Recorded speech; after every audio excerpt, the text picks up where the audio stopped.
संध्या का समय था।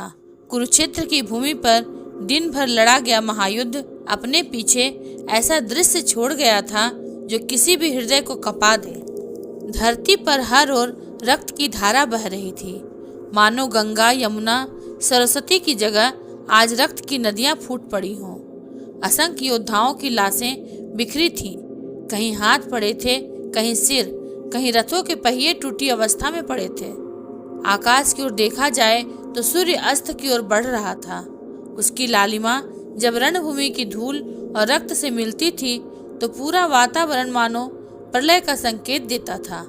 हवा भारी हो गई थी, उसमें पसीने, रक्त और धातु की गंध मिलकर ऐसा एहसास कराती थी मानो स्वयं काल भी युद्ध भूमि में विचरण कर रहा हो। ऐसी भयानक निस्तब्धता थी कि केवल कराहों और पक्षियों की भयभीत चीखें सुनाई देती थीं।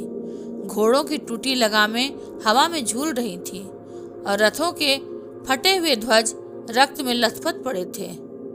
इसी वीरान रणभूमि में जहां हजारों योद्धाओं का जीवन समाप्त हो चुका था, अकेला खड़ा था कर्ण। कर्ण का शरीर विशालकाय था, उसकी आंखें अग्नि समान जलती थीं, पर इस समय उनमें थकान और उदासी की छाया थी। उसके स्वर्ण कवच पर रक्त के छींटे पड़े थे और उसकी मुट्ठी अब भी धनुष की प्रत्यंचा को ऐसे पकड़ी थी जैसे वह स्वयं को ढीला नहीं छोड़ना चाहता हो। वह चुपचाप सूर्यास्त को देख रहा था, मानो उसके हृदय की धड़कनें भी सूर्य की किरणों के साथ धीमी हो रही हों। उसने मन ही मन सोचा, मैंने जीवन भर दान दिया, कभी किसी याचक को खाली नहीं लौटाया। मैंने मित्रता निभाई, चाहे उसके लिए मुझे अपमान क्यों न सहना पड़े। फिर भी आज मैं यहाँ खड़ा हूँ, अपनों से अलग, एक अजनबी सा। क्या यही है मेरी नियति? कर्ण की आंखों के सामने उसकी जीवन की तस्वीरें तैरने लगी। वह क्षण जब वह बालक था और अपने कुल का रहस्य नहीं जानता था। वह दिन जब द्रोणाचार्य ने उसे शिक्षा देने से मना कर दिया। वह क्षण जब परशुराम के चरणों में उसने असत्य बोलकर शरण ली। वह समय जब द्रौपदी ने स्वयंवर में उसे सूत पुत्र कहकर अस्वीकार किया। और वह पल जब दुर्योधन ने उसे अंगराज की उपाधि दी और वह उसका सच्चा मित्र बन गया। यादें मन में उठती और फिर डूब जाती। कर्ण का हृदय भारी था, पर चेहरे पर अब भी कठोरता की रेखाएं थी। इसी गहन मौन के बीच अचानक वातावरण बदलने लगा। हवा शांत हो गई, पक्षियों की आवाज रुक गई, यहाँ तक कि घायल योद्धाओं की कराह भी थम सी गई, मानो संपूर्ण युद्ध भूमि किसी अदृश्य शक्ति की प्रतीक्षा कर रही हो।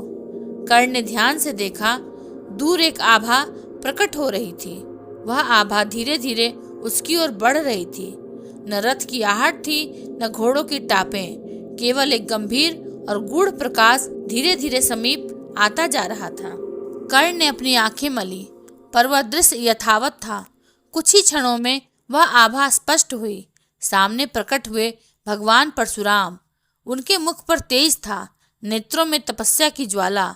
उनका स्वरूप साधु का था, पर उनके चरणों से निकलने वाली कंपन रणभूमि को हिला रही थी।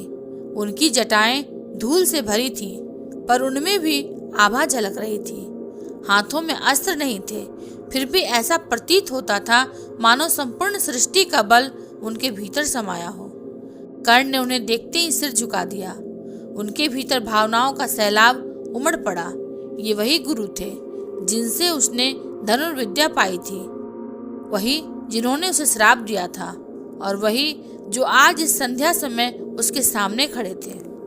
कुछ क्षण मौन छाया रहा, केवल हवाओं की धीमी सरसराहट सुनाई देती थी। फिर परशुराम जी का स्वर गूंजा, कर्ण। उनकी आवाज इतनी गंभीर थी कि कर्ण का हृदय मानो कांप उठा। क्या तुम्हें ज्ञात है, यह संध्या केवल युद्ध की संध्या नहीं, तुम्हारे जीवन की भी संध्या है। कर्ण के होठ कांपे, पर शब्द नहीं निकल पाए। उसके मन में हजारों प्रश्न थे, पर गला रुद्ध हो गया। परशुराम जी आगे बढ़े। उन्होंने कर्ण की ओर गहरी दृष्टि से देखा, मानो उसके हृदय को भेद रहे हों। उन्होंने कहा, कर्ण, तुम्हारी नियति तुम्हें सत्य की ओर खींच रही है। आज का यह मिलन आकस्मिक नहीं, वरन अनिवार्य है। तुम्हें वह जानना ही होगा जिससे अब तक तुम्हें वंचित रखा गया। कर्ण की आंखें चौड़ी हो गईं। उसने धीरे से कहा, गुरुदेव, कौन सा सत्य? परशुराम जी ने उत्तर नहीं दिया। उन्होंने केवल आकाश की ओर दृष्टि उठाई, जहां अस्त होता सूर्य मानो इस वार्ता का साक्षी बनना चाहता था। कर्ण की आंखों में प्रश्न था और परशुराम जी की दृष्टि में गहरा रहस्य। युद्ध भूमि की धूल और रक्तिम आकाश के बीच गुरु और शिष्य आमने सामने खड़े थे। परशुराम जी ने गंभीर स्वर में कहा, कर्ण, तुमने जीवन में जितना सहा है उतना शायद ही किसी योद्धा ने सहा हो। अपमान, तिरस्कार, जन्म का रहस्य और मित्रता का भार, यह सब तुम्हारे कंधों पर रहा। पर आज मैं वह सत्य कहने आया हूँ जो अब तक तुम्हारे कानों तक नहीं पहुँचा। कर्ण की सांसें भारी होने लगी। उसका मन जाने क्यों अतीत की ओर लौटने लगा। उसे याद आया वह एक दिन जब वह शिशु था। धारा पर तैरते हुए उसका पालना किसी अजनबी किनारे पर जा लगा था और दयालु अधिरथ और उनकी पत्नी राधा ने उसे पाया। उन्होंने उसे पुत्रवत अपनाया। कर्ण का बचपन रथों के बीच बीता। वह घोड़ों की टापों और पहियों की चरमराहट सुनते सुनते बड़ा हुआ। परंतु उसके हृदय में सदैव एक जिज्ञासा रही, मैं कौन हूँ? मेरा वास्तविक कुल कौन सा है? हर बार जब गांव के बच्चे उसे सूत पुत्र कहकर चिढ़ाते, उसकी आत्मा छलनी हो जाती। कर्ण को धनुष बाण से विशेष लगाव था। उसके भीतर योद्धा का जज्बा था। पर उसने आचार्य द्रोण से शिक्षा मांगी तो उन्होंने उसका वंश पूछ लिया। सूत पुत्र। द्रोण ने उसकी ओर देखा और मुंह फेर लिया। उन्होंने कहा, राजकुमारों के लिए ही यह शिक्षा है। उस दिन का अपमान उसकी आत्मा पर अमिट दाग बन गया। कर्ण ने ठान लिया कि उसे किसी भी हाल में सर्वश्रेष्ठ धनुर्धर बनना है। वह तपस्वी परशुराम जी के पास पहुंचा। परशुराम जी ब्राह्मणों और क्षत्रियों को ही शिक्षा देते थे। कर्ण जानता था कि यदि उसने सत्य कहा तो वह अस्वीकार कर दिए जाएंगे, इसलिए उसने अपने आप को ब्राह्मण बताया। परशुराम जी ने उसे शिष्य बना लिया। कर्ण ने दिन रात अभ्यास किया। उसकी साधना ने उसे महान योद्धा बना दिया। परंतु नियति को कुछ और ही स्वीकार था। एक दिन जब परशुराम जी कर्ण की गोद में शयन कर रहे थे, तब एक बिच्छू ने कर्ण को डसा। वह पीड़ा सहता रहा, पर अपने गुरु की नींद भंग नहीं होने दी। जब परशुराम जी जागे और यह दृश्य देखा तो समझ गए, यह ब्राह्मण नहीं हो सकता। कोई क्षत्रिय ही इतनी पीड़ा सह सकता है। उनकी आंखों में क्रोध भर आया। उन्होंने कहा, तुमने असत्य बोला कर्ण। मैं तुम्हें श्राप देता हूँ। जब तुम्हें सबसे अधिक विद्या की आवश्यकता होगी तभी तुम इसे स्मरण न कर पाओगे। उस दिन कर्ण का हृदय टूट गया। कर्ण की स्मृतियां आगे बढ़ी। हस्तिनापुर महल, द्रौपदी का स्वयंवर। जब उसने धनुष उठाने का प्रयास किया, द्रौपदी ने कठोर वचन कहे, मैं सूत पुत्र से विवाह नहीं करूंगी। उसके हृदय पर मानो वज्रपात हुआ। यही वह क्षण था जब दुर्योधन ने उसका हाथ थामा। मैं तुम्हें अंक का राजा बनाता हूँ कर्ण, अब कोई तुम्हें अपमानित नहीं कर सकेगा। उस दिन से कर्ण ने निश्चय किया कि चाहे कुछ भी हो, वह दुर्योधन का साथ कभी नहीं छोड़ेगा। कर्ण इन सब स्मृतियों में डूबा हुआ खड़ा था। परशुराम जी उसकी आंखों को पढ़ रहे थे। उन्होंने कहा, कर्ण, तुम्हारा जीवन पीड़ा और त्याग से भरा है। तुमने दानवीरता में अपना नाम अमर कर लिया, पर सत्य से अब तक अज्ञात रहे। आज वह समय है जब तुम्हें यह जानना होगा। कर्ण का गला सूख गया। उसने कांपते स्वर में पूछा, गुरुदेव, कौन सा सत्य? परशुराम जी ने गहरी सांस ली। उनकी आंखें क्षितिज की ओर उठी। उन्होंने कहा, कर्ण, वह अर्जुन जिससे तुम युद्ध भूमि में दिन रात भिड़ते हो, वह कोई और नहीं, तुम्हारा अपना सगा भाई है। कर्ण स्तब्ध रह गया। उसके पैरों के नीचे की धरती मानो हिल गई। उसकी आंखों के सामने अंधेरा छा गया। परशुराम जी ने अपनी दृष्टि पश्चिम दिशा में टिकाई, जहां सूर्य अस्त हो रहा था। उनकी वाणी गहरी और रहस्यमयी हो गई।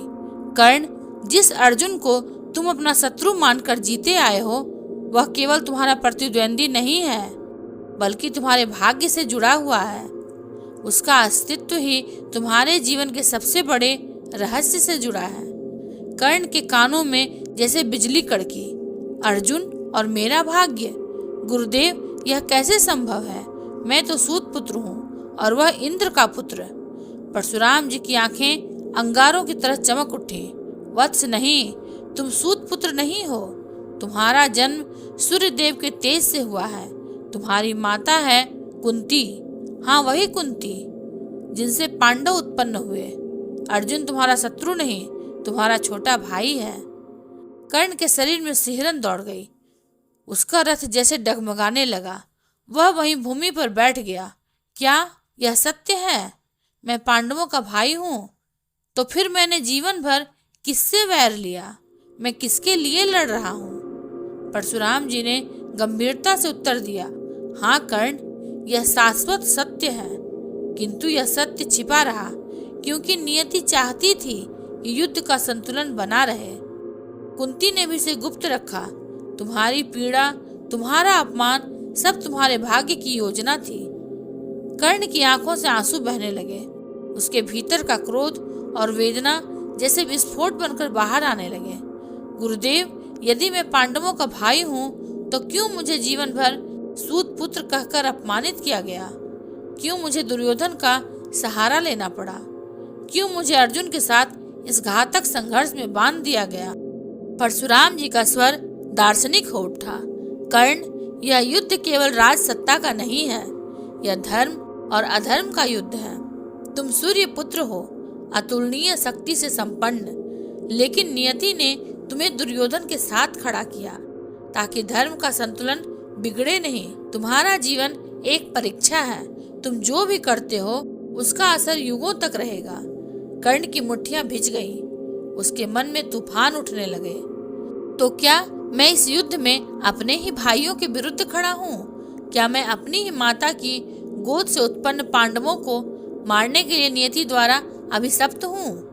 परशुराम जी ने धीमे स्वर में कहा, वत्स, तुम्हें चुनाव करना होगा। यह सत्य तुम्हें विचलित करने के लिए नहीं, बल्कि तुम्हें जागृत करने के लिए है। याद रखो, वीर वह नहीं जो केवल शस्त्र उठाए, बल्कि वह है जो धर्म का पक्ष ले। कर्ण अपने मन की आग में झुलसने लगा। उसके सामने दुर्योधन की मित्रता भी थी और अर्जुन के साथ रक्त का बंधन भी। उसकी आंखों में आंसू और क्रोध दोनों थे। गुरुदेव, आप मुझसे कह रहे हैं कि मैं दुर्योधन को छोड़ दूं? वह जिसने मुझे सम्मान दिया, जिसने मुझे राजा बनाया, जिसने मेरे साथ खड़ा होकर मुझे सूत पुत्र कर्ण से अंगराज कर्ण बनाया। परशुराम जी ने गहरी सांस ली। दुर्योधन ने तुम्हें मित्रता दी, यह सत्य है, परंतु याद रखो, मित्रता कभी अधर्म का कारण नहीं बननी चाहिए। धर्म सबसे बड़ा है और उसी की रक्षा के लिए यह युद्ध हो रहा है। रात गहराने लगी। आकाश में तारे झिलमिलाने लगे। परशुराम जी ने कर्ण के कंधे पर हाथ रखा। वत्स, यह निर्णय तुम्हें स्वयं लेना होगा। मैं तुम्हें केवल सत्य बता सकता हूँ, लेकिन कौन सा मार्ग चुनोगे यह तुम्हारे हाथ में है। याद रखो, तुम्हारे हर कदम से आने वाले युगों का इतिहास लिखा जाएगा। कर्ण मौन खड़ा रहा। उसका हृदय एक ओर दुर्योधन के प्रति कर्तव्य से बंधा था और दूसरी ओर अर्जुन के साथ रक्त संबंध की गूंज उसे तोड़ रही थी। कुरुक्षेत्र की हवा में अब एक नया रहस्य तैरने लगा। कर्ण का सत्य, कर्ण का धर्म और कर्ण का निर्णय। अगर आपको यह वीडियो पसंद आया हो तो इसे लाइक, हाइप और सब्सक्राइब अवश्य करेंगे। ये महाभारत सिर्फ युद्ध की नहीं, जीवन के ज्ञान की कहानी है। मिलेंगे अगले प्रसंग के साथ। तब तक के लिए धन्यवाद।